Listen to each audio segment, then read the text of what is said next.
Semangat pagi siswa-siswi kebanggaan Indonesia. Bertemu lagi dengan saya dalam video pembelajaran Bahasa Indonesia kelas 12. Pada pertemuan kali ini kita akan membahas mengenai artikel.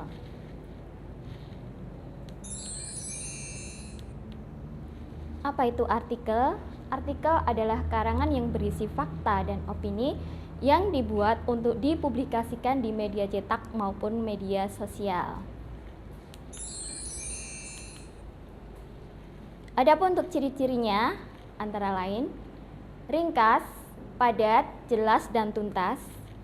Yang kedua, isi dapat mengandung fakta atau opini yang didasari dengan data dan teori yang valid. Yang ketiga, bersifat informatif dan faktual.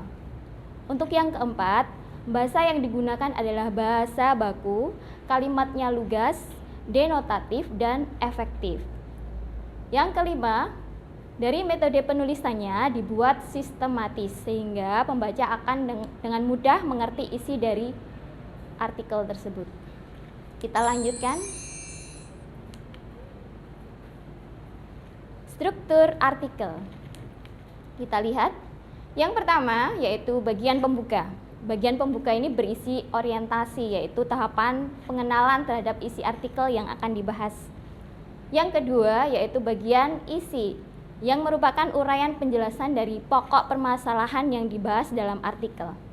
Kemudian yang terakhir yaitu bagian penutup, yaitu berisi simpulan yang merupakan kalimat kunci yang merupakan rangkuman dari pembahasan yang sudah disampaikan tadi secara ringkas dan jelas.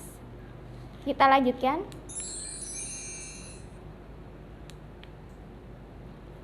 Unsur kebahasaan artikel opini.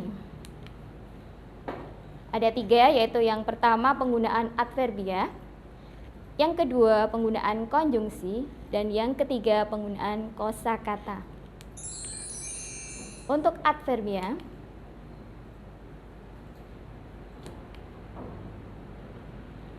ini adverbia merupakan bahasa yang dapat mengekspresikan sikap eksposisi. Jadi penggunaannya untuk bisa meyakinkan pembaca. Jadi di sini dipertegas dengan adanya kata keterangan seperti selalu, biasanya, sebagian besar, sering, kadang-kadang, bisa juga dengan kata jarang. Kita lanjut ke yang kedua, yaitu penggunaan konjungsi. Masih ingat ya apa itu konjungsi? Konjungsi merupakan kata atau ungkapan yang menghubungkan dua satuan bahasa yang sederajat, yaitu kata dengan kata, frase dengan frase, klausa dengan klausa, serta kalimat dengan kalimat.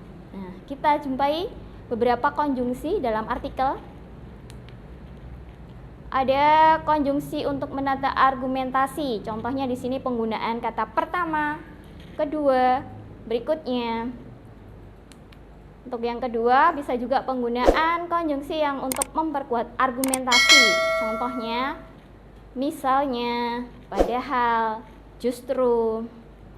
Untuk berikutnya, yang ketiga adalah penggunaan konjungsi sebab akibat. Contohnya bisa sejak, sebelumnya, dan sebagainya. Jadi ada hubungannya dengan apa yang terjadi setelahnya. Kemudian yang keempat ada konjungsi yang menyatakan harapan. Di sini ada kata supaya ataupun kata agar. Itu untuk yang kedua, penggunaan konjungsi. Kita lanjut ke yang ketiga, yaitu pemakaian kosakata tertentu di dalam artikel. Kosakata adalah perbendaharaan kata-kata. Supaya teks tersebut mampu meyakinkan pembaca, maka diperlukan kosakata yang luas dan juga menarik. Nah, di sini biasanya kosakata itu yang menarik itu mencakup hal-hal yang berikut ini. Yang pertama, yang aktual. Jadi yang saat ini sedang banyak diperbincangkan oleh orang atau baru saja terjadi. Yang kedua yaitu fenomenal. Ini ya, kejadian yang luar biasa, yang hebat, yang bisa dirasakan oleh panca indera. Untuk yang ketiga yaitu editorial, kemarin kalian sudah mempelajari, yaitu artikel dalam surat kabar di mana situ mengungkapkan pendirian dari seorang editor atau pemimpin surat kabar. Berikutnya, penggunaan imajinasi, yaitu daya pikir untuk membayangkan ya. Yang kelima, yaitu modalitas, yaitu cara pembicara menyatakan sikap terhadap suatu imajinasi dalam komunikasi antar pribadi. Bisa contohnya penggunaan kata barangkali, harus, dan sebagainya. Berikutnya ada nukilan, atau di situ adalah kutipan atau tulisan yang dicantumkan pada suatu benda. Sedangkan yang berikutnya adalah tajuk rencana. Ini ada masih sama hubungannya dengan editorial tadi ya, yaitu karangan pokok dalam surat kabar. Kemudian ada teks opini, yaitu teks yang merupakan wadah untuk mengemukakan pendapat atau pikiran. Yang terakhir yaitu penggunaan keterangan aposisi, ya, yaitu memberikan penjelasan pada benda tertentu. Di sini bisa dituliskan dengan penggunaan tanda koma atau tanda pisah atau tanda kurung.